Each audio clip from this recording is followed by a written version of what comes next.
Ну что у меня сегодня на обед, ребята? На обед у меня, как я вам вчера обещал, борщ. Борщ.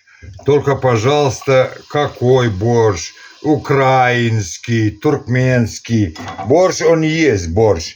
Не надо из этого тоже делать тему для обсуждений, для зацепок. Борщ он есть, борщ.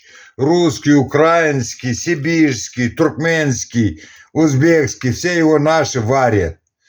Вот, борщ, вот, пожалуйста, с бараниной. Вот. С бараниной борщ. Очень вкусный.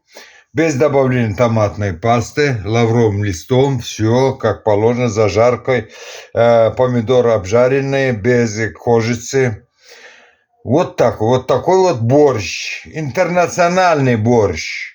Вот. А на второе интернациональная манная каша. Вот, манная каша. Вот, интернациональная. Манка, она есть манка. Всех вам благ.